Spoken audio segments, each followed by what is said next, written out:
Okay, everyone, let's start with a hypothetical. You're God.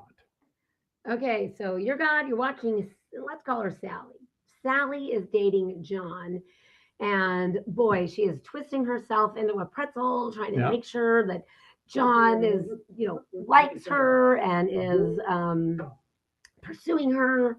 And boy, there's just like a lot going on. I mean, Sally thinks John is it, Yeah. but And Sally keeps giving and giving and doing and doing and waiting for John to reciprocate, waiting for John to, return all of her energy and effort to make this relationship work.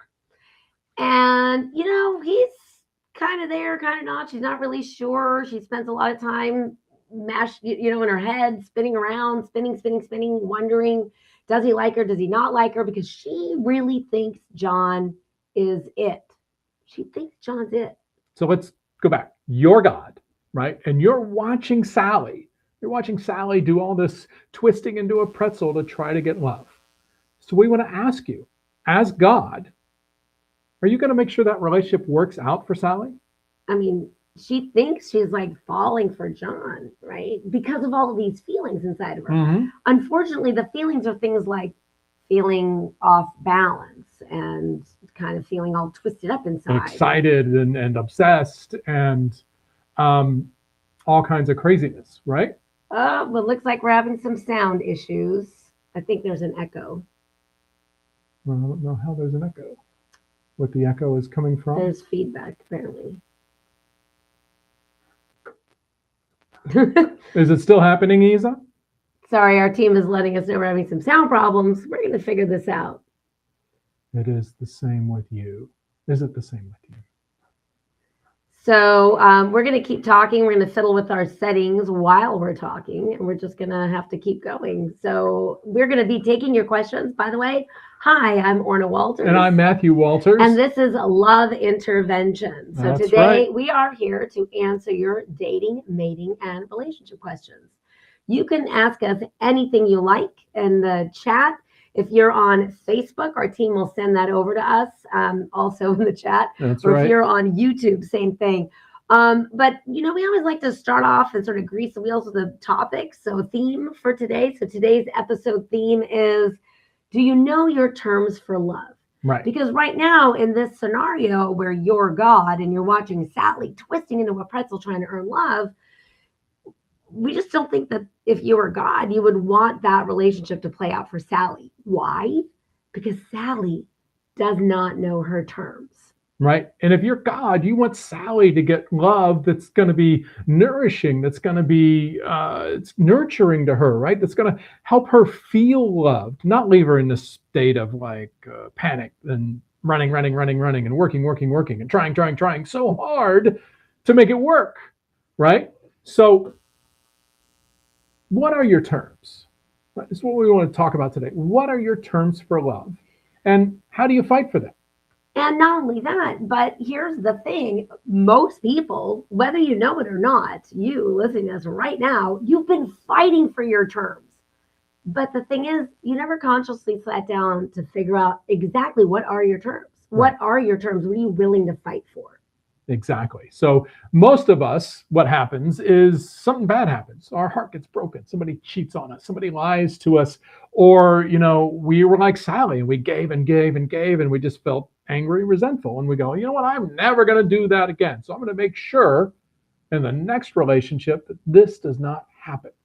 Right. And we cobble together sort of these rules for ourselves based on negative past experiences. And that's not really what your soul's desire is when it comes to intimate relationship, right? Because what you really want is you want to feel connected, you want to feel loved, you want to feel part of a team, or however you would define that, right? You want to feel loved, you want to feel accepted, you want to feel approved of, and you don't want to feel like you're on eggshells, right, in your relationship. Anybody listening ever being and ever been in a relationship where you're walking on eggshells? Oof, that is not a lot of fun. Right. So we like to bust a lot of myths. I mean, one of the biggest myths we're busting, of course, is that lasting love is supposed to happen by accident. It's right there in our business name, love on purpose. And so what we're talking about today is, do you know your terms? Do you know your terms for love? Because if you don't know your terms, You're like a little cork being tossed about on the ocean of life. And you're just going to take whatever comes your way. Uh-oh, now you're in trouble. Because what if that person isn't capable of fulfilling your terms? What if that person isn't capable of fulfilling your needs, right? So what we like to say is your needs are not negotiable. You cannot negotiate your needs. You'll never feel fulfilled. You feel like you're trying to give up that thing that you need, and you're going to, sort of gain that anger and resentment towards somebody you're supposed to be in a loving partnership with. And that doesn't play out well. Right. But here's the thing. If you know the difference between your needs and your wants, guess what? Once you know the difference between once you know what you need, you know what your terms are. And now you can define the difference between your needs and your wants. Your wants are negotiable all day long. Right. Because, ultimately your heart doesn't care whether, the person makes a certain amount of money, or they're, over 6 foot tall, or they have green eyes, or whatever the thing is that you're like thinking, well, I got really clear. I wrote my whole list out to the universe, exactly my menu of the type of relationship, the type of person that I'm looking for. Right. I want him to work at this job. I want him to drive at this car. And we're going to have this many kids in this amount of time. Right? No. That's not the kind of plan we're talking about. That's not how you create lasting love and lasting partnership. Right? What it really comes down to is that the two of you are on the same page about what's really important. The two of you are on the same page about the things that matter in life. Right. And so what we see a lot, we have a client who actually went through this, and she came to us, because she's now ready to find love, and she's much older. She's in her 70s, and she's been single for over 20 years after her divorce. And what happened in her marriage was she was with a guy, and they had great chemistry, and they were best friends, and they really seemed to be on the same page. Had 2 kids. They had 2 kids together, right? It was a really great relationship. And then something, or so she thought. Right? And then something bad happened. There was a tragedy. There was a tragedy. Something really stressful happened. And in that tragedy, in that event, what she discovered was they were not on the same page. They did not have the same values about how to handle this situation. And it tore their marriage apart. And it really was a tragedy, right? So we want to make sure that doesn't happen to you. Right? You don't want to have to go through that, because the truth about life is going to throw you curveballs. Life is going to give you situations that you're like, oh man, I wish this wasn't happening right now, but it is, right? That's part of life, is just dealing with the things that come up. So you got to make sure you're on the same page when it comes to the important stuff. You got to know your terms, and you got to be able to pick somebody whose terms match yours. So, hi again, and if you're just joining us now, this is a love intervention. I'm Orna Walters. And I'm Matthew Walters. And we are here to answer your dating, mating, and relating questions. So whether you're in a relationship, or you're looking for that special someone and you're in the dating process, or maybe you're not dating at all, but you long for that true soul partnership. You're looking, your soul really wants to connect with somebody. Please ask us your questions. So if you're watching us on Facebook, give this a like, maybe share it, tag your friends. If you have a question for us there on Facebook, just go ahead and put it in the comment thread where you see Love Intervention to join us. And if you're on YouTube, you want to hit that one? If you're on YouTube, subscribe, click the bell, right? You can also comment in there if you have a question or just a comment on what you're watching today.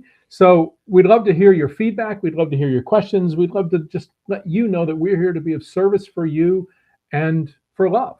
So we got a question. Okay. Let's start with Marcy.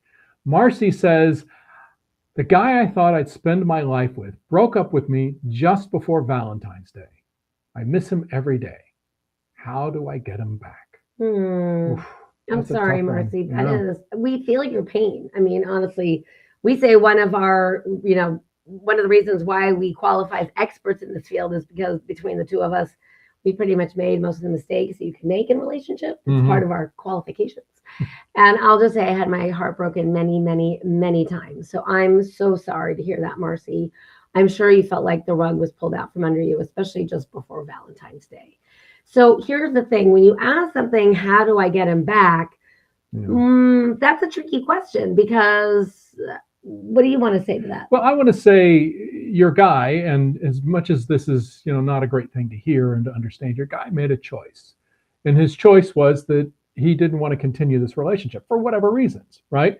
And for you thinking, okay, so what can I do to convince him to come back? Now, I want you to think about that. Let's start where we started today. Okay, you're God, right? And God, you're looking down at Marcy and you're saying, wow, Marcy is really looking to get this guy back, but it's clear the guy doesn't love her in the way that she loves him. Does that serve Marcy to put all this effort and to do all these things to try to get him back? Mm-mm. Nope. Because here's the thing, Marcy, if you were able to get him back, are you ever going to trust it? Or are you going to walk on eggshells worrying he's going to leave again? Right. Right? So when somebody leaves, you have to honor their decision making because they're an adult. And true soul partnerships happen between two consenting adults, not just sex, but also love happens that way. Right. You need two people to consent. So here's the thing about a soulmate relationship, right? For a soulmate relationship, both people have to give a thumbs up. Right. So if it's like this, that's not a gonna work. soulmate relationship. If it's like this, that's not a soulmate relationship. Obviously, if it's two thumbs Right. down, that's also not a soulmate Exactly. relationship. So the only way to get that two thumbs up, both people need to say, I'm in it to win it with you. That's I'm right. in it to win it with you, even during a thumb, Even during thumb wrestling, thumb wrestling. it's the wrong hands, but there you go. That's right. So let's just say this: in the off chance that this guy comes back to you and he says something like this, he says, "Wow, Marcy, I've really been thinking, and I made a huge mistake because you were the best thing in my life, and Are you you're still the most available? important thing to me, and I just need to know, are you still available? Because I will do anything To win you back. to win you back." Right now, And when if you say your it, guy yeah. does that, Then great. then great. But if he comes back and says, hey, I miss you. what's up? Right? If he just sends you a text, how are you doing? Right? Yeah, I miss you. He's trying to see if you're still on the line. Yeah, because here's the thing: relationships that last, that stand the test of time, have a certain, have more than just chemistry, have more than just compatibility and liking the same hobbies and the same kind of music. Really, the key to a lasting, loving partnership is, we kind of touched on a little bit earlier, right? Is shared values, right? When you share the same values. And when you don't share values, when you don't value the same things in life, it's very difficult when there is miscommunication or a disagreement. It's very difficult to get back on the same page. And so you need that. It's a requirement. However, most people rush in the dating process to that exclusivity and to the sex, which, look, sex is great. Have all the sex you want. But if you're looking for a relationship, you're going to want to slow that down so that your vision doesn't get all cloudy, your heart doesn't get attached too early, and you can sort of evaluate if the person is capable, right? With this idea of capacity. Is the person you're dating capable of meeting your needs? And are they available to do that? And do they want to do that? Or are they just looking for something convenient and easy? So we hear all the time from women about how they gave everything, like the example we gave at the top, right? Sally is twisting herself into a pretzel and she wants John. She says, Orna, Matthew, I know exactly what I want. It's very specific because it's John.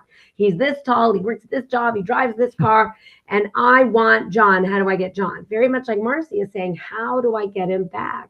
Here's somebody who broke your heart and pulled the rug out from under you just before Valentine's Day. So I want you to think more about this idea, because there's no way to control another human being. Matthew and I spend an awful lot of time together. We always joke that our relationship should be stamped for professionals only. Please don't try this at home. Please don't. Most romantic relationships are not designed to spend this much time, as much time as we spend together 24/7, 365. But even with all the time we spend together, I can't control this guy. He is completely in control of everything that he does, that he doesn't do, right? All of his choices about how he's moving through the world, those all belong to Matthew. I don't have any control over that, and he doesn't have any control over me, right? So when you say, how do I get him back? It hurts my heart to hear you say that, because it means that you're willing to go without something you need in order to try to get this relationship to work. And that means the relationship itself is never going to be completely satisfying for you in the long run, in the long term. Does that make sense? So I'm going to say, how do you get him back? Don't try. work on healing your heart. And Yeah. that's a whole other subject. We got a bunch more questions. So let's move on to our next question. Well, actually, I wanted to give her a resource. I mean, Marcy, Okay. you can go to our blog and just, search in our blog heartache or heartbreak or Yeah. getting over a breakup. And we have a ton of great content there for you So about walk you through all the steps. yeah, of getting over a breakup. So we're not moving on just yet. We want to make sure Marcy gets a good tidbit from us. You got it. You're great. Her heart is hurting right now. And Yeah. I really feel for her that she's struggling right now with this heartbreak. And look, heartbreak sucks. But the truth about heartbreak, Marcy, is your heart breaks open so it can hold more love. So that means even more love is possible for you than what you were just experiencing. Because what you just experienced, you two were not on the same page, or he would not have left you, right? So work on healing your heart. And that's the work that you can do so that you're better prepared the next time around to make a better selection for yourself. Exactly. All right. Ready to move on? I am now ready to move on. Okay. Thank you for checking. So we have Aaron now. And Aaron says this: my man of 3 years and I are at a crossroads. He's gone from my boyfriend to fiance, back to boyfriend to friend to I don't know what he is now. I've explained to him time and time again how I want to be treated, but it goes in one ear and out the other. I've given him chance after chance to get it right, to no avail. I'm tired of this. It's like we're speaking different languages. Is it time for me to move on? Is it time to move on? Well, I mean, we don't have enough information to decide on the I stay think or we go. actually have a lot of information. No, I'm we gonna. have some. I know. Don't interrupt me. You Fair can enough. counter me later, but if you read the question, I get to give it an answer first. You got it. Well, actually, now I am going to toss it back to you. But I just want to say this is really, I'm going to like size it up here because this is a do I stay or do I go question. Right. And a lot of times people come to us with that sort of quandary, right? Do I stay? Is this worth it? Or do I go? Do I bail? Right? Do I stay or do I go? And so I like that there's clarity in this question. Aaron is asking us, right? Do I stay or do I go? Well, it's really nice because Aaron, this is actually fits in with our theme today is do you know your terms? Yeah. Right. And it sounds like you know your terms and you've made requests to get those terms met. And however your fiance, boyfriend, friend, whatever he is now, right? However he's responded, he may have said, yeah, sure, I'll do that. Right.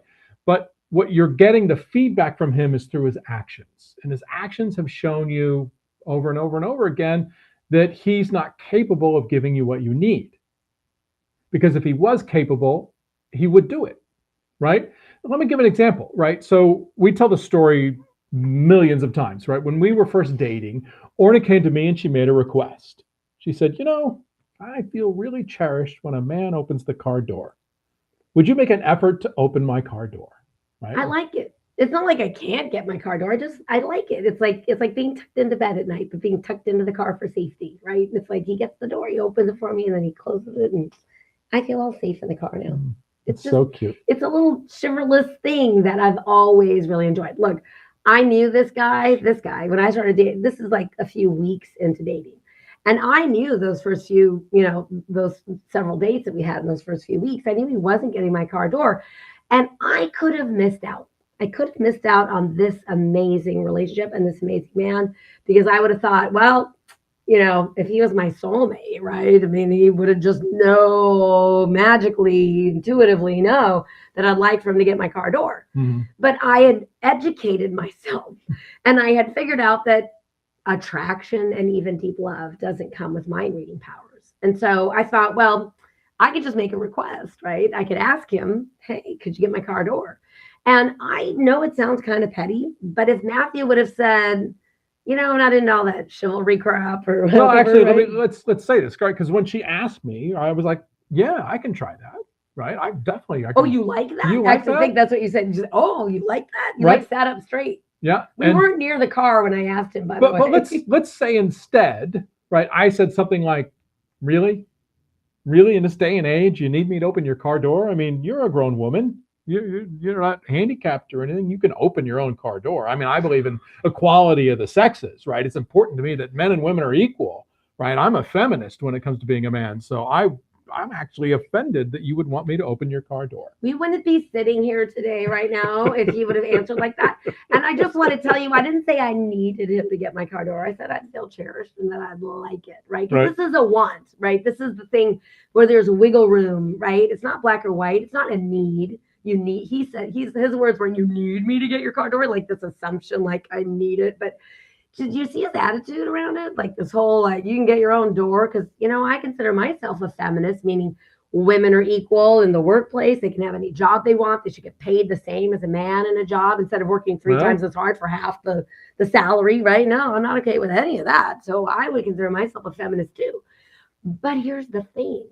It was a habit Matthew was not in about getting my car door. And when I asked him, he then made the effort to get my car door. And all these years later, he is still getting my car door, showing up valets at all the best restaurants all around LA, right? Right. He's showing up the valet because he's always getting my car door. And so what we're trying to say, Aaron, is if you've made a request about how you would like to be treated in a romantic, intimate relationship, and your guy is saying either I'm not willing to do that or agrees and says yes, but makes no effort. Right. Now you're having an issue about the implementation of that request. So there's two things that need to happen. It's about you making a clear request about what you need, not what you want, but what you need, knowing your terms, right? Back to our theme of the day. Right. Do you know your terms for love? So if you know your terms, make a request based on one term. Right? You don't have to give him 5 things to do. Give him 1. Say, I require this. And if he's not This willing, would make me feel loved. If he's not willing to go ahead and make those efforts, right? If he's not willing to make that kind of effort for you, then there's a problem, right? So what we want to say is you've got to evaluate this guy's capacity. And if his capacity is he can meet your needs, right? Your needs can be fulfilled most of the time. We're not saying 100% of the time. Nobody's ever going to be that good at it, right? But most of the time, there's an effort made and he's working to make a habit of things that weren't a habit and that kind of stuff. He's making efforts. Then that's somebody that you can make the relationship work with. But if he's agreeing but not implementing, not even making effort, unfortunately, that's somebody who we would label as conflict avoidant. Right? Most people are conflict avoidant. And this is the issue when it comes to intimate relationship, because most people think, oh, there shouldn't be a boundary between 2 people in love. Well, yes, there does need to be a boundary between 2 people in love. Right. Because respectful love has a boundary. Respectful love says, I love you, but I cannot do anything to you. Right. I grew up in a home where there was not respectful love. There was a lot of love, but there was also a lot of abuse. And so respectful love was something I really had to work on how you give and receive that, because I knew I really wanted it. But then I realized, oh, I can't just want it. I have to know how to give it, because I didn't learn how to love respectfully in my family of origin. So when you are with somebody who's conflict avoidant to the point of, oh, yeah, I'll do that, just because they don't want the problem, right? They want the conversation to go away. Yeah, I'll do that. Right? And then, there's no implementation. That's a deeper conversation to have. And quite frankly, this is where professional help might be really awesome for the 2 of you to seek out if you're really on the fence. And you're like, well, I really have a lot of feelings. We want to try to make it work. And if he's willing to get professional help, because there's no stigma attached to getting help, especially before you commit, especially if you're thinking about getting married or having children or starting a life together and really making that bigger commitment. It's really important that you iron out these differences and answer these questions to satisfaction. I think you want to know if somebody's even willing to make an effort, right? And if he's not even willing to make an effort, then you know what the rest of your life is going to be like with this person. Yeah. And you have to go, am I okay with the rest of my life being like this, feeling that I'm not getting these certain needs met? Or will I spend the rest of my life feeling a bit resentful and angry about it, right? And if the answer is B, then I think you know your answer. Yeah. Right. I mean, certainly if the 2 of you, want to try to work it out, certainly seek help, right? But I think it's pretty clear if you're not getting what you need, and you've made requests and he's not able to make any adjustments or not willing to make any adjustments, however it shows up, it might be time to move on. Yes. Speaking of moving on, are we ready for another question? I'm going to read this one. Okay. I'm not necessarily taking them in order. So let me take a moment here. Uh-huh. Okay. Arena, I guess maybe that's an L. Irina. Irina. Yeah. Irina. Okay. I don't think know. So. I have an odd name, so I always like to get people's names right. I hope I said your name right. So Irina asks this. She says, my fiance has a number of female friends I'm not comfortable with, primarily because they are women he had interest in before we started dating. He says he's told them that he's taken now and they can't be more than friends. But I don't think they got the message. Ooh, that's interesting. So there's more. That's number 2. Okay, you want to read that? I believe it's because of the way he relates to these girls. But I'm confused at this point about whether he's truly committed to me. Could it be he just likes talking to women, even though it leads them on? And is this behavior healthy for a future marriage? That's a great question. And that's why I kind of skipped around a little bit, because I want to say this. You're engaged, right? So you're engaged, right? He propped the question, I'm assuming, and you said yes. And now you're looking at planning a wedding and sharing your life together. And this is a really important question to sort of nail things down before you walk down the aisle and pledge yourself for the rest of your lives, because what you're uncomfortable with is something you need to address with him directly. It's not something that you can skirt around, right? So if you're afraid that, we're getting a little bit more feedback that she's afraid of creating a rift in the family. No, I think that's part of a new question. Okay. So here's the thing. There's this idea of when you're uncomfortable, right? If your fiance is doing something that's making you uncomfortable, right? And it sounds like you've made a request. If your request is, I don't want you to speak to these women again, right? And you want him to cut it off completely, and he is not okay with that, you have to ask him, what is he getting from those relationships? Because the question is, what are the goodies that he's getting, right? I mean, I will say this. Matthew had, I think, at least one ex-girlfriend, the one woman that he dated that was at our wedding in attendance. I had one, and his mom and his sister, and another. You had 2 actually. 2 ex-boyfriends at our wedding. And so clearly, neither of us had an issue with these people that translated from a romantic relationship into being just a friend.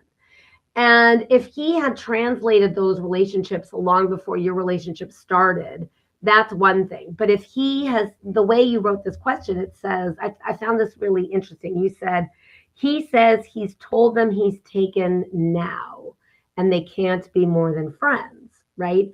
And so I want to trust your intuition that you're uncomfortable for a reason that is valid, right? Now, if you have had experiences in your past where you're suspect of your partner, of their fidelity, and you have trust issues, then that is a problem that you have to look at deeper on your own. But if you don't have any of that and you're feeling uncomfortable in this situation, then I would trust that there's something amiss. So this is really about having what we call the uncomfortable conversation, right?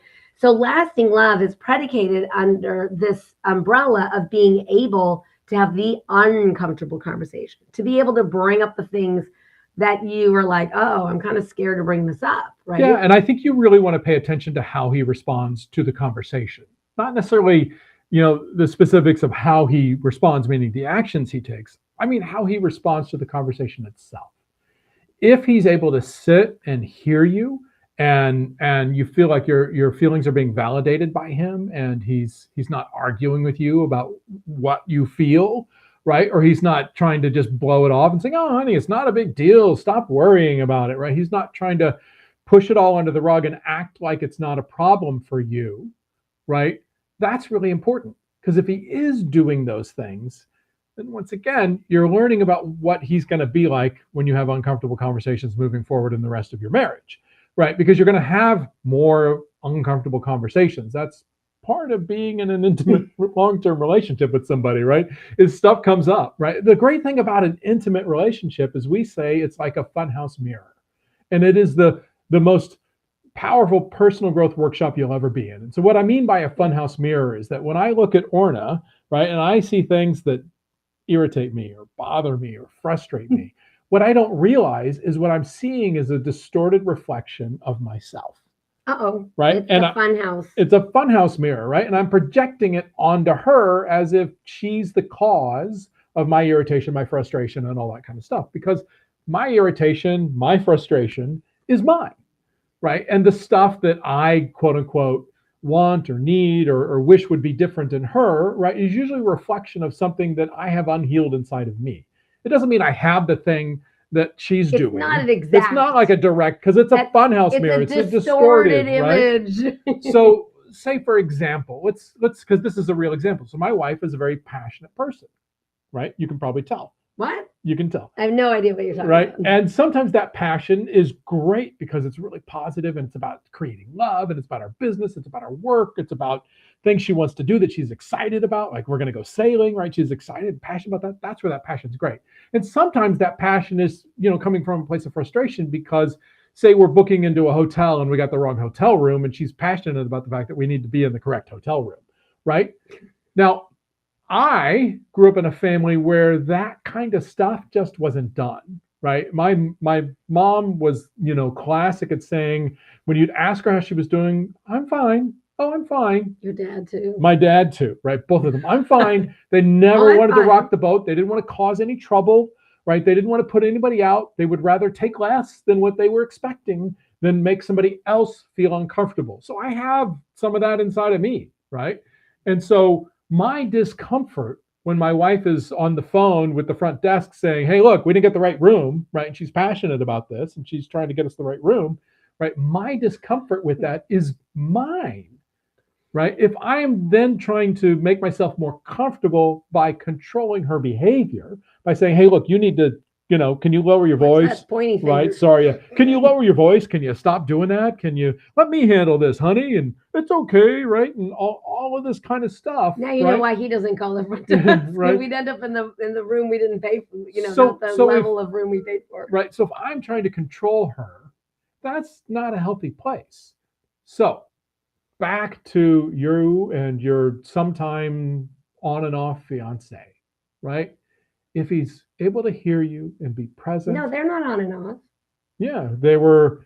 No, my was that the one fiance has a before? number of female friends. I'm not Oh, comfortable I'm sorry. I'm with. confusing that with the other fiance who was a fiance but then a friend. And No. sorry, a lot of questions about fiancés. I got confused. Thanks for clarifying. Yeah. Right. So with your fiance, different fiance, right? And you want to see if he's able to hear you.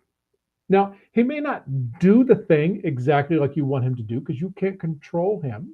We talked about that earlier, right? You're not puppet master. Be the partner I need you to be. Dance the way I want you to dance, right? You can't do that, right? Nobody wants that. Nobody wants that anyway. So it's all about his ability to hear you. Yeah. Is he open? Right. And are you skilled? Are you a skilled communicator, skilled enough to be able to share how you feel about it? I mean, we had a client reach out to us many years ago, and she was in a new marriage. And she said, help, please. I'm newly married. And I found out that my husband's been watching a lot of porn and he never told me about it. And I think he may have a porn addiction.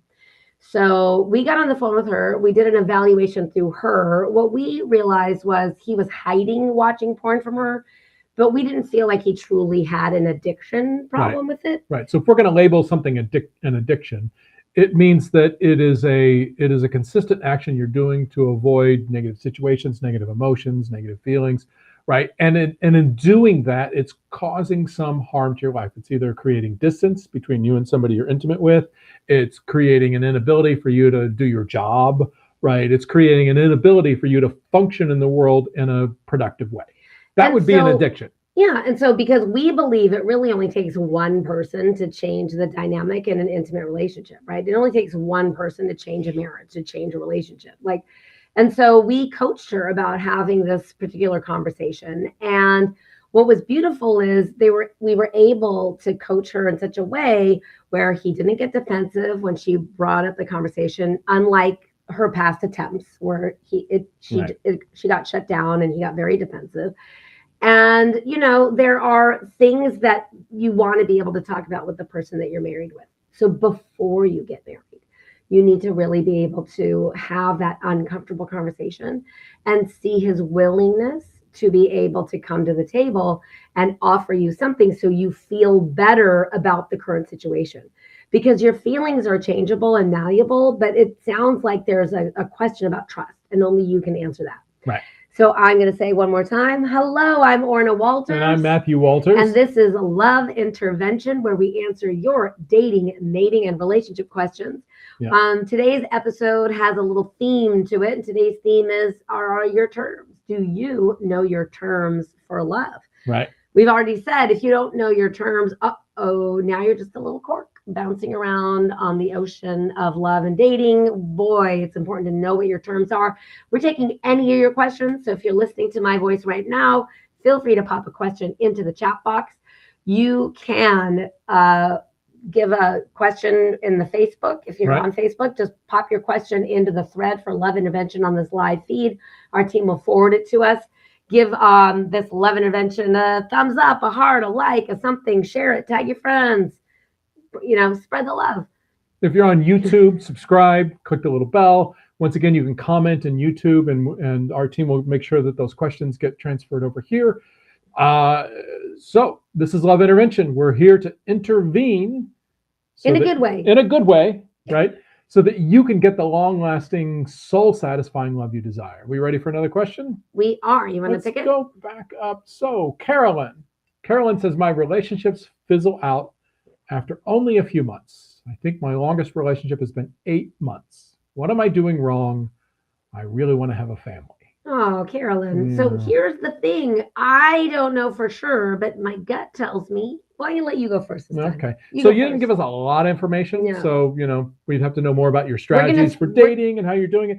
But I would guess what you're probably doing is you're jumping into exclusivity in a relationship with somebody too quickly before you really know if it's a good match, if it's someone that's on the same page with you and it really has legs. So when you do that, you have a lot of these 3, 6, 8 month relationships that never really seem to go anywhere. I'm going to give a common one because you didn't give us a lot of information, and feel free if you're live with us now, Christina, you can go ahead and type some more info in the chat. But I'm going to go ahead and make some assumptions so we can answer it a little bit more specifically. Before you do it, I'm going to say one thing.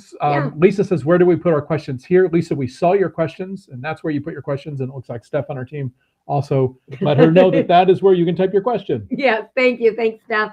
And thanks to Isa. Both of you are taking such good care of us tonight. Thank you. They're helping run the show here. So we love our team. Thank you so much. All right, so I'm going to make a couple assumptions here, Christina, because a lot of times what we see from women is they make a really big mistake. And the biggest mistake that they make through the dating process is they're super accommodating. Mm-hmm. And when you're super accommodating through the dating process, you end up with a lot of guys who just want something easy and convenient and maybe some sex, but they're not really looking for a relationship. So a guy who is a relationship, now here's my little cue for why I'm making this particular assumption is because you said this at the end of your question. I really want a family, right? You really want to have a family. So if you really want to have a family with somebody, then that means you've got to keep that family unit together, right? You want to be with somebody who's in a relationship with you, who's going to stick with you, and you're going to raise kids together, and you're going to grow old together, and all of that good stuff, right? Spending the rest of your life with the love of your life, and you deserve that. But here's the thing. If you're just letting the guy lead, or worse, you're pursuing the guy and then waiting for that dynamic to change. Because we see that a lot in this sort of modern world where a lot of women go, oh, well, why don't I go ahead and ask him out? Why don't I ask for his number? Why don't I text him and see what he's doing tonight? Right. And so when you're the woman who wants a family, it's difficult to be the pursuer and then expect that the dynamic is going to change somehow. And then that guy that you've been pursuing will suddenly then pursue you. And why is that, Matthew? Why is that? Because men have an efficiency gene. They do. Deep inside, they have an efficiency gene. And they said they will put just as much effort towards something as they need to do in order to get the thing done, but no more. And if they see that somebody else is putting in that effort, they'll relax and let that person put in the effort. It is why when you know, are doing for your man and you expect him to reciprocate and give back to you, Not gonna happen. he doesn't do that, right? Instead, he goes, "Thanks, honey," right? And oh wow, And you you're did all sitting that. there holding That's the bag, awesome, right? wondering when he's gonna He's reciprocate. sitting there on his phone or watching the game or playing his video game or whatever it is, right? The short answer is don't treat your guy like a friend, because guess what, girlfriends? I'm going to send you a thank you card, and you might send me a thank you card back for the thank you card. Exactly. Because two feminine energies will naturally reciprocate with each other. We can get into the whole masculine feminine dynamic, but I want to come into something a little different. You don't mind if I take it a slightly different direction? At the end, you said, I really want to have a family. Now, Orna picked up on that too. But what I'm getting from that is causing you to feel like you have to rush, like you're running out of time. Right. And when you feel like you're running out of time, then you're going to make decisions from a place of lack. You're going to be like, well, this guy is here. He likes me. He wants an exclusive relationship. And we find there's some attraction there. So let me just stick with him. And I'm going to get off this dating site and I'm going to stop worrying about that because, you know, I need to have a family. That's no fun anyway. And if I don't get married in 6 months, right, then I'm going to be 30 whatever by, you know, in a year from now, and my eggs are disappearing, right? So when you're making decisions like that from this place of lack and you're running out of time, then you're going to rush. And when you rush, you're not making great decisions. We say it this way. You want to slow things down in order to speed them up. So it sounds like an oxymoron. You want to slow down the dating process so you can speed up to find your beloved, to find your soulmate. So here's the masculine feminine dynamic we want to share with you. It's the man's role in a heterosexual relationship where there's a man and a woman and you want to have a family in that dynamic. And I don't care who's going to raise the kid at home. One of you could, you know, both you could work, one of you can work. I don't care who stays home. I don't care who changes the diapers. I don't care about any of that. But in this heterosexual dynamic, you're more likely to find the soulmate person, the guy who's going to stick with you like glue, right? The guy that you can count on as sure as you know the sun will rise tomorrow. Because that's how I feel about this guy, right? As sure as you know the sun is going to rise tomorrow. Anybody here doubt the sun is coming up tomorrow? I can count on this guy like that. And that's what I want for you, Carolyn. And the way that you get it is, of course, knowing your terms. That's the theme of tonight, right? Know your terms. But here's the thing, through the dating process, see who's making an effort. So you want to basically let the guy lead, see out of who is willing to move the relationship forward. That doesn't mean that you never interact with him. Doesn't mean you're passive. Doesn't mean you're passive. Sitting there waiting. No, you're not just sitting there waiting and hoping, but you are seeing who's making an effort. And then here's the thing. If you think about the masculine and feminine dance like two ballroom dancers, the man leads, and here's the difference. You don't have to follow. It is the woman's job to set the pace of the relationship. And I say it's kind of vulgar, but it has alliteration to it. I'm going to say it here. It's our live, and I'm going to say it like the way I usually do at our live events, which is the person with the pussy has the power. So the person with the pussy has the power. So Carolyn, you got the pussy. Don't abdicate your power, right? What I want you to do is slow the relationship down in the dating process to speed things up to your beloved. So a guy who wants to go exclusive with you should want to go exclusive early after maybe just a few dates, 2 or 3 or 4 days. Because most guys know. Right? Yeah, they're like, oh, I'm interested in quick. you. And you can, this is so important. You're not going to say no, right? Because then he's going to move on. You're going to say not yet. Oh gosh, I'm so enjoying getting to know you better, but we're still strangers. I don't think I know you well enough yet to go exclusive with you yet. And you have to honor that. You have to truly be dating multiple people, okay? And when you're dating multiple people, you don't have all of your eggs in one proverbial basket because we know, quote, you want a family. So slow the dating process down to speed up getting to your beloved. Most of our success stories, the high majority of them, are married to the guy that they started dating, like maybe the second or third, or some of them even the first guy that reached out to them online. Literally the first person, the second person, the third person. But they didn't go exclusive for several months even though the guy asked for exclusivity after just a couple dates. And we said, slow it down, slow it down. So you want to think about it this way, like milk, right? You want to think about the dating process that the cream rises to the top. The cream is going to stick around. So when you're in the dating process, don't rush to that exclusivity. And if you're looking for something that's really helpful, you might want to go into our blog and search the 5 stages of relationship. Because there's 5 stages of relationship. And most people only experience the first and the second one. And you're not even getting into the relationship part past 8 months, right? And so we really want you to start educating yourself about how relationships function so that you can utilize this education, because no one finds lasting love just by accident, by stumbling into it, by meeting cute at the Starbucks. It just doesn't work that way. So you've got to educate yourself on the dating process. You can also find a great blog post in our blog that's it's like how to date for your soulmate, I think is that line. How to date for your soulmate. And they're going to give you a lot more information than I can give you just right here in the few minutes we have with you. Walk you through the whole stages of how to approach dating and how to do it right so that you slow things down to speed things up to your soulmate, because that's what you want. All right.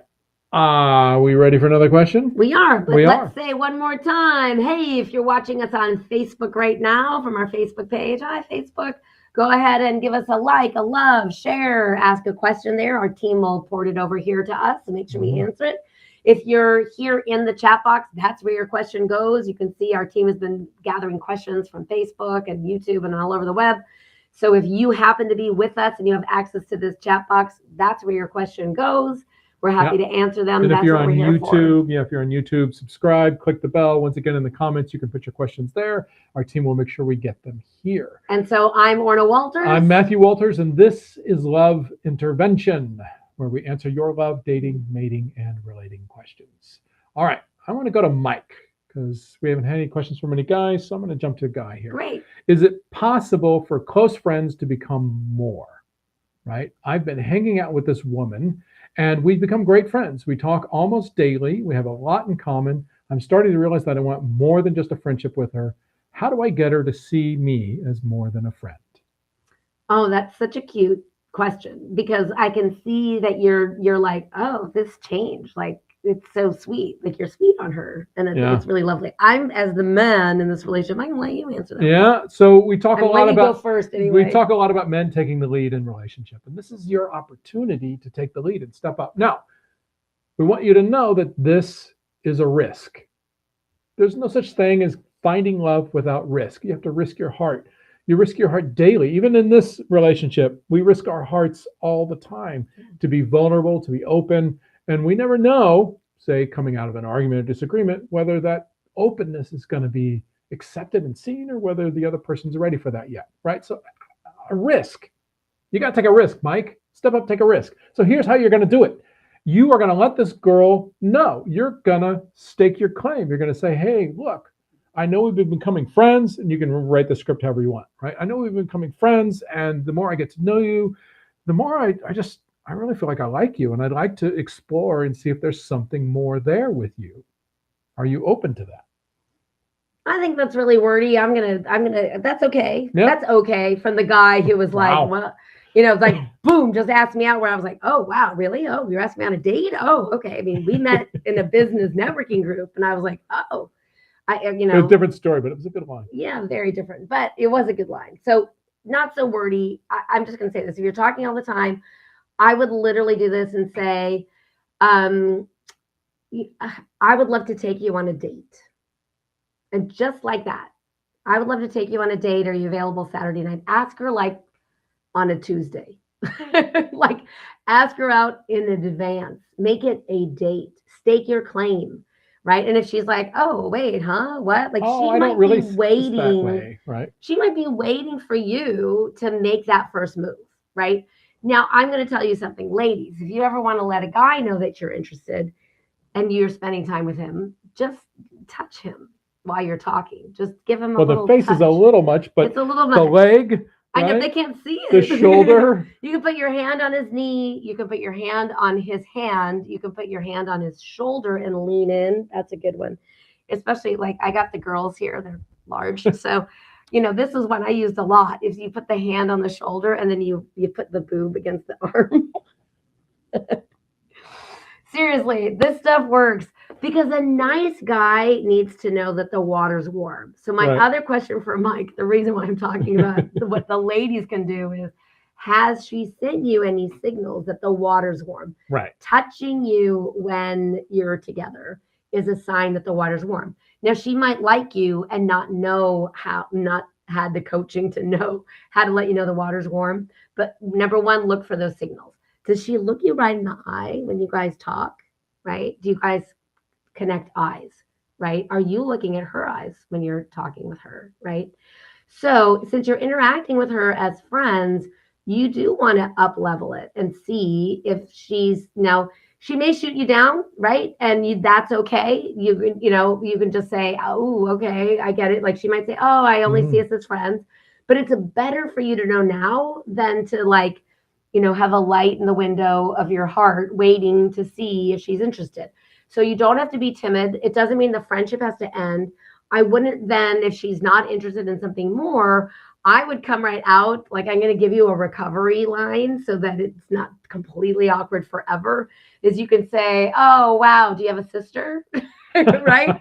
Like just come out of it, be funny. And, use your sense of humor. Like, do you have a sister? Yeah, oh, maybe you have a sister then, or maybe you have a friend, or just like really you can have that response. If she's like, oh, I'm sorry, I don't see you that way. And she might, and she has the right to do that. But because you guys are talking so much, my gut is telling me, and it's just an intuition, that she actually wants you to make the move and you just haven't made it yet. And so that's why you think you're in the friend zone, but I don't think you are. And that's just my gut talking. And I'm going to take a counter to that and just say, a lot of people like to have somebody from the opposite sex they could be open and intimate with, where there's not emotionally intimate, not physically, right? Where there's not any romantic stuff going on there, right? Because they like the energy and dynamic of that, but they're not looking for anything more. And while that's great, right? I certainly think people of opposite sex can be friends, should be friends. It's a good thing, right? By taking this step, and if that's really what's just going on with her, she's like, well, Mikey's such a nice guy, right? And I can open my heart to him and I don't have to worry about anything because I don't want to sleep with him, right? Well, it's better to know that now if you really like her and you'd want it to be anything more, and you're taking a risk that, the friendship's not going to be what it was before you make this declaration, right? So making this declaration, it's a bold move and could really pay off for you. And it's a bold move and it could change the nature of the friendship if she's not on the same page with you. Now, in my mind, that's not a bad thing because then you don't spend the next 6 months, 8 months, year wondering, does she like you, and hoping and trying to interpret every little, oh, she called me today and told me about her day at work. I think she really does like me, or, oh, right? That you're just like spinning in your head about this and driving yourself crazy. It's better to know and either move in or move on. Yep. So I'm just going to do a really quick check here on these questions. So Lisa, you said information, but there's no question there. So if you have a question for us, we'd love to know what the question is. But you told us about you, but there's no actual question for us. We'd love to answer your questions about dating, mating, and relating.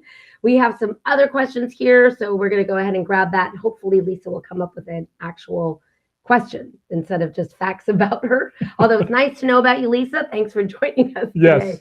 But the information's helpful, but yeah, but not what that would you important. like to know? Yeah, what do you want our perspective on? So ask us a question, please. Dina says, how do I get a guy to ask me out? I work with this guy I really like, and I can't get him to notice me. Now that we're back in the office and no longer virtual, I want to know how I can get a date with him.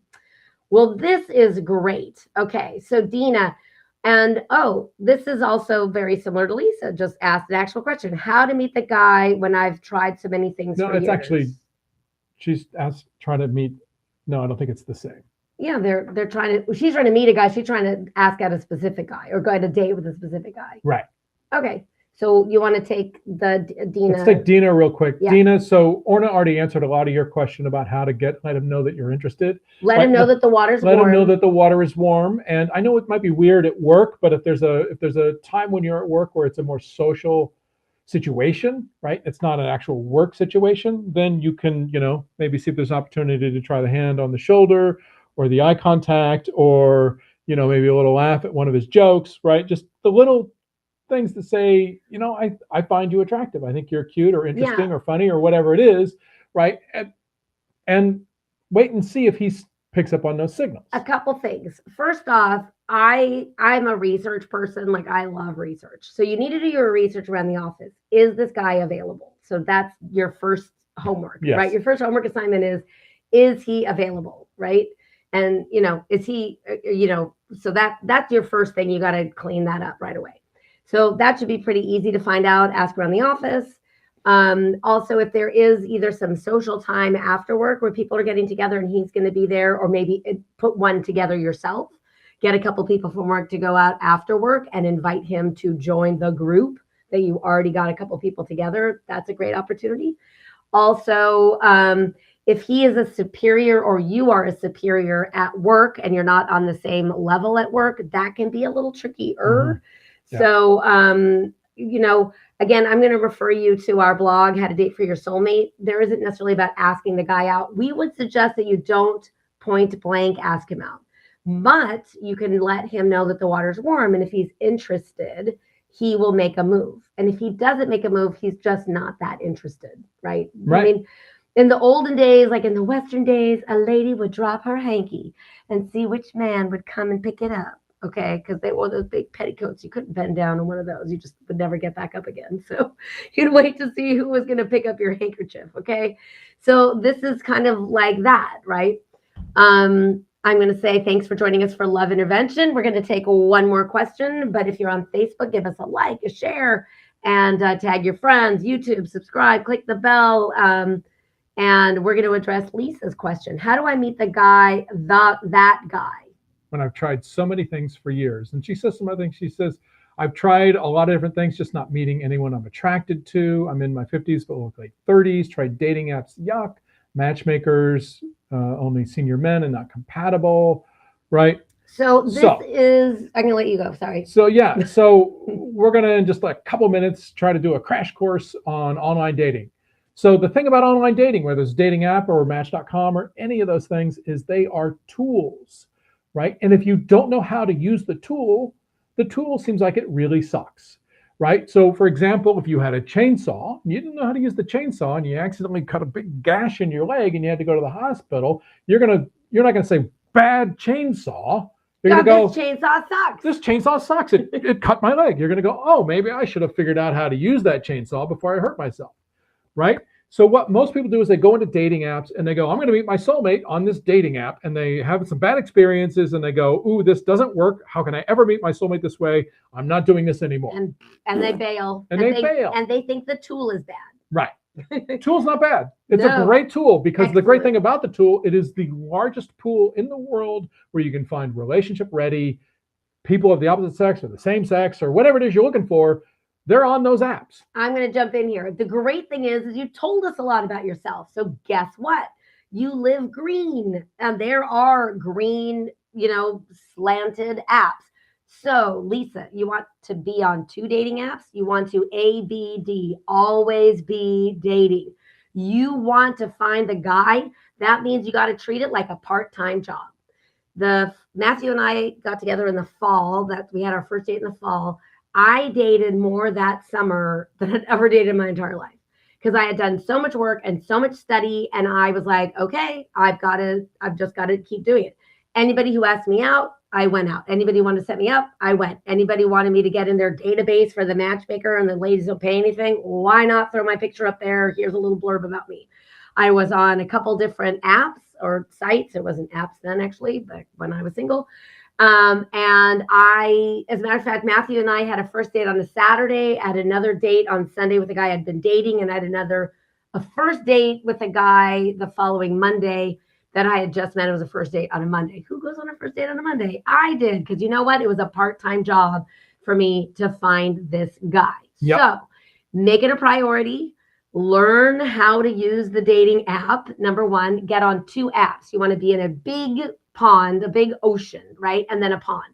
So pick something like, if you're veggies, you say you live green, so maybe Veggie Date is a great site for you. So pick one niche site. Or Meet Mindful might be another good site for you. Another one for spiritual singles, right? So there's tons and tons of niche sites. You want to be on one niche site, and you want to be on one giant pool, like a Match.com, like a Bumble, like a Plenty of Fish, right? Right. So you want to be on one big site, and you want to be on one other one. And you want to make sure what's going on with you. Do you know your terms, right? Yeah. Do you know how to use the app? So if you want a little bit more hand-holding through that process, reach out to us. You can send an email to support, SUPPORT, at loveonpurpose.com, SUPPORT at loveonpurpose.com. And it has been a pleasure serving you today. Actually, I don't want to wrap up. I want to say one last thing to Lisa. I want to say, Lisa, it is all about your mindset, right? It is easy and lazy, I'll say, to focus on all the bad experiences that you have on these apps and websites. It's easy to focus on the bad experiences. Everybody does it. We even have friends who come to us and say, can I tell you about the horrible thing that happened to me on this dating app? No, I don't want to hear it. What I want to hear is that when those bad things happen, you throw them in the trash and you focus instead on the positive experiences you have, and you look for reasons to say yes to a date, and you have a positive mindset, and you just let the other stuff be like water off a duck's back. And you just move forward. Yeah, because that's the way you're going to do it. Because let's say, for example, bars were still the best way to meet people, right? And you go into a bar and there's going to be a lot of jerks in that bar, a lot of people who are drinking too much. And every once in a while, you're going to meet a nice guy in the bar, but most of the guys you're going to meet aren't going to be that great, right? Are you going to say, wow, I guess I'm never going to a bar again, right? So you can't. And I think it's funny. You said, yes, I teach mindset, which is funny. So I'm laughing that you said I teach mindset. So great, but you're not utilizing what you teach. So make yourself the student and the teacher, or get a better teacher. Okay. So, right. Loving your life is a great place as a single person. This is the best place to go looking. Yeah. It's the best time. If you love your life as a single person, who wants to meet somebody who's down in the dumps? You want to meet somebody who has a full life, somebody special, someone. That's where I was. I mean, I literally had a conversation with God, earlier that year in the spring of the very busy summer of dating. And then the fall, right, started dating Matthew. And I remember I'm camping up in Big Sur with my friends. It was Memorial Day weekend. And I'm reading If the Buddha Dated, which is a really great book about dating. And I'm in my tent with my headlamp at night going, oh, I really want somebody special. I mean, I love my life, but I really want to share my life with somebody. But I was out of ideas. So the last morning, I got up before all my friends and I climbed up to this lookout in Big Sur. It's such a beautiful place. And I was on this big flat rock. And I said to God, hey, God, Orna here. I really don't know what else to do. I love my life. I'm really comfortable with myself. I know the kind of relationship dynamic I'm looking for. And I've done everything I can think of. And he's still not here. So if I need to do something else, could you flash a neon sign, point me in the direction? Because I'm completely out of ideas, but I really feel like I'm supposed to be sharing my life with somebody. And so if you're at that place, you've got to, that whole idea of you got to kiss a lot of frogs. I don't know about necessarily kissing them, but you got to date a lot of them.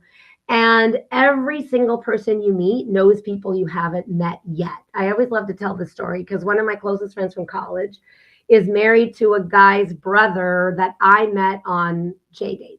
So when I was single, I was on JDate. I met this guy. He had a brother, and our first meeting was the 4 of us. We arranged a double date as the very first meeting. I don't remember all the details. I wish I took better notes. I didn't know it was going to be a soulmate coach. So I wish I'd remember all the details of how it happened that way. But remember through your dates that every single person you meet knows people that you have not met yet. And so you want to open up your mind. You want to open up your opportunities. And if you've done all of that and you're still stuck, that's actually where we excel. So you want to send that little note over to support, SUPPORT, at loveonpurpose.com. We have a client in this small town in Pennsylvania who just went exclusive with this guy. And boy, I'm so happy. It just makes my heart so full. It's like another boyfriend girlfriend thing happening from our clients. And she swore up and down that there were no guys for her to date in her town, no guys for her to date in her town. And she'd been traveling, an hour or two to meet guys in the city. And that's fine. We had her open it up and really go on a lot of dates. And it's so funny because this particular guy, her now boyfriend, lives in the same town as her. And she swore up and down, nope, there's nobody. We had a client, I have to tell this one. I know we're running a little over, but I just have to tell it. We had a client who, for her 40th birthday, signed up for coaching for us. It was her birthday present to herself. She wanted a family, felt like she was running out of time. It was like the third or fourth session, and she comes to the coaching call, comes to our coaching call laughing. We're like, what is so funny? Like this infectious laugh. Mm-hmm. And when we finally had a chance for her to share, right, we're like, what's so funny? She says, I couldn't wait to talk to you guys. Like I couldn't wait to get on the phone. I met 3 men, all of them age appropriate, all of them available and single, and they all live in my building. Do you remember so that? Awesome. Yeah, it was great. It was so crazy. It's like who knew, right? But she opened up her mindset and she was allowing herself to see something that was right in front of her that she hadn't been able to see. So maybe there's something in the way, Lisa, in your mindset. Maybe there's a belief system you're not aware of. Maybe there's an emotional story you're holding on to about the past that's blocking you from seeing what's right in front of you. So we call that a negative hallucination, right? A hallucination is something that you see that's not actually there, like a mirage. A negative hallucination is not seeing something that is right in front of you, right in front of you, right in front of you. Now, those 3 guys that lived in her building, they were all single and age appropriate. None of those guys ended up being her guys, but just the fact that she saw them and talked to them and was able to tell us the story of meeting each one in different parts of the building and telling us how she'd lived there 8 years and none of those guys had just moved in. Mm-hmm. All of them had lived there longer than 2 years. So her mind did not allow her to see them. Okay. And I don't care if you're picky because I was very picky.